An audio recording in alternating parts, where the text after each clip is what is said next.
Fala pessoal, tudo bom? Meu nome é Rodrigo Toledo. No vídeo de hoje eu vou falar um pouquinho sobre o MacBook Air de 8 de RAM comparado com o de 16 de RAM. Muita gente perguntou por que você não comprou o de 16. Então eu gostaria de comentar um pouquinho os motivos da minha escolha e se foi acertada ou não, né? Os pontos fortes e os pontos fracos dessa escolha. Vamos nessa? Então vamos lá.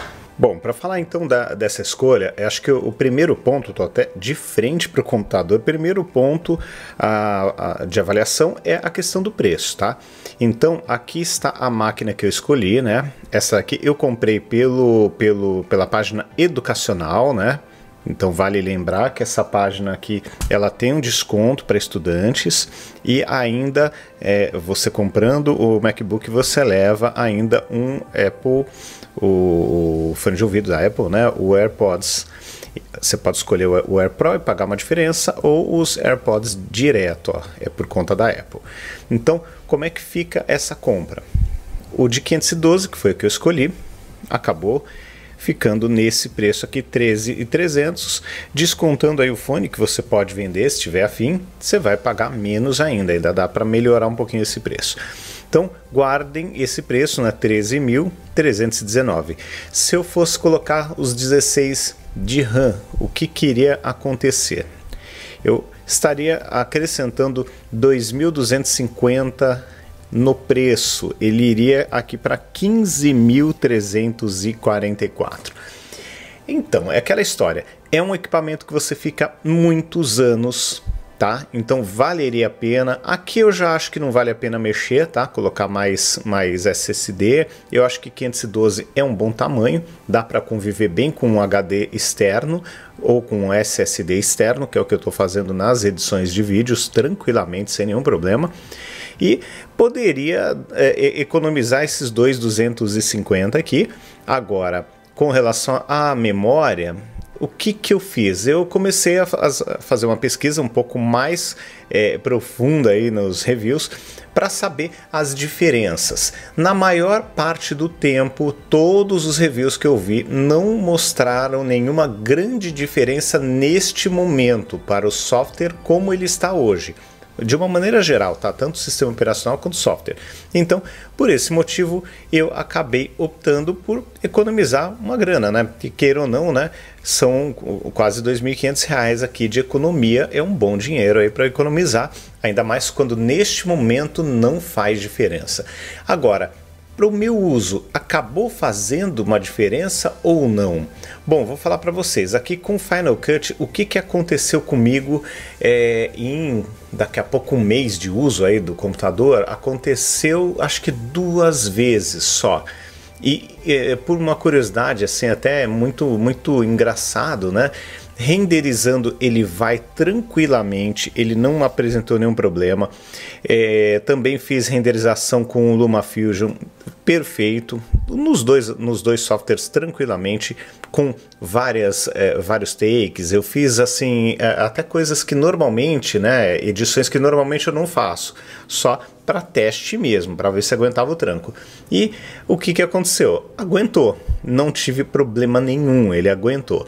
Agora, curiosamente, isso eu editei acho que mais de 20 ou 30 vídeos nele, pelo menos, e curiosamente 2 vezes o Final Cut travou e fechou sozinho, e nessas 2 vezes eu não estava usando, eu já tinha terminado a edição, estava navegando aqui no Chrome. Olha, normalmente a navegação é essa, olha, 1, 2, 3, 4, 5, 6, 7, 8, 9, 10, 11, 12, 13, 14 abas abertas, é mais ou menos isso, umas 10 pelo menos. A máquina está gelada, se você manusear ela aqui por cima, por baixo, dá para ver que ela está completamente fresca e gelada. E então, para edição também, no máximo ela fica morna, ela não fica fervendo, pelo menos aqui em casa não deu nenhum problema aí de superaquecimento. E o que eu percebi em alguns momentos, possivelmente, não ficou claro, mas possivelmente o Chrome estava arrebentando com a memória RAM, e aí deu esse pico e ele derrubou o segundo programa que mais usava memória e que eu não estava usando no momento, tá? Então eu acho que aconteceu isso. Se tivesse 16 de RAM, aconteceria isso? Não, certamente não aconteceria. Estou arrependido de não ter comprado, gasto mais 2.250 e ter comprado o mais caro? Por enquanto não. Foram 2 casos isolados e eu estava assim com uma navegação como essa, né? Tentar mostrar a barra superior, ó, com muita aba aberta, com vídeo em 4K rolando, então estava assim exigindo bastante da máquina. Então hoje eu ainda não estou, né, com essa sensação de puxa, deveria ter pego de 16. Agora, para indicar compra, o que fazer? Gasta um pouquinho mais, espera um pouquinho mais, né? Porque olha, aqui nós temos 4 a 5 semanas para o envio. E se você deixa aqui, ó, em 8 a máquina padrão, você tem 3 a 5 dias. E para revender, dificilmente você vai conseguir colocar esse valor na máquina. É muito difícil. A sua máquina vai se tornar uma máquina cara, fora do padrão, acima do padrão, e as pessoas querem pagar o valor da máquina, o valor normal da máquina, né? Dificilmente, aquela história, né? Você coloca qualquer coisa no teu carro, por exemplo, né? Ah, o carro não tinha tal item, você colocou. Não vai melhorar o preço, é o preço da tabela FIPE ali, entendeu? Aqui ainda você tem como tentar justificar, mas muita gente vai falar, olha, eu prefiro de 8 mais baratinho e vai embora, entendeu? Porque para a maior parte das pessoas isso é suficiente.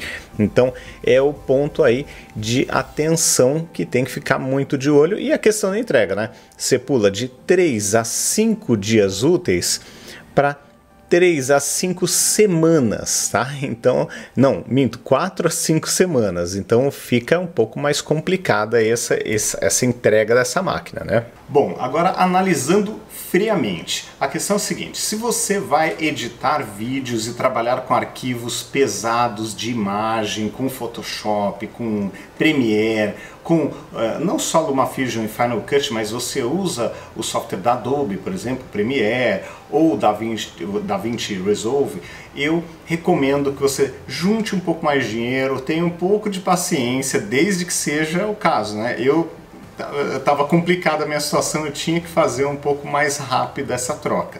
Mas tenha paciência, junte um pouquinho mais e pegue a de 16. Ciente de que dificilmente você vai ver esse dinheiro de volta, né? Esse extra de volta numa eventual venda, vai ser até mais difícil de vender, porque as pessoas vão ver as duas máquinas, né? Uma máquina de 8 custando quase R$2.500 a menos, as pessoas vão na mais barata, então dificilmente você vai ver esse dinheiro que você colocou a mais. Mas, por outro lado, essa máquina vai ter um tempo, uma vida útil muito maior, tá? Então, minha opinião hoje, né, depois de ter usado um tempo, não justifica aí esses 2 travamentos que eu comentei com vocês em praticamente 30 vídeos editados, se não foi mais. Não justifica você falar, puxa, precisa trocar porque travou. Não é aquela coisa que eu passava no dia a dia com o Dell, por exemplo, né? Que travava direto, dava pau, tinha que reiniciar. Assim, ele derrubou o que eu não estava usando, que eu estava de fundo, vamos dizer, né? De segundo plano ali. Então, ele fez essa opção, derrubou. Quando eu voltei a abrir de novo, ele abriu no mesmo ponto, não perdi nada que estava feito. Então, assim, tranquilo. Não é uma coisa que vai matar ninguém. É só estar ciente que, eventualmente, o sistema pode optar por derrubar alguma coisa que você não está utilizando. Para a maior parte das pessoas, eu acho que essa máquina é mais do que suficiente, até para mim, tirando esses 2 eventos, eu acho que está super tranquilo. Mas, o que eu digo, né? Se você tiver esse dinheirinho extra, é que a máquina já é muito cara, e esticar ainda mais quase R$2.500 do que já é muito alto, é muito complicado. Mas, se você tiver como juntar e esperar um pouquinho mais, vai na de 16, que pode ser mais interessante a longo prazo, tá bom? Então é isso, um grande abraço para vocês, até o próximo vídeo, tchau, tchau!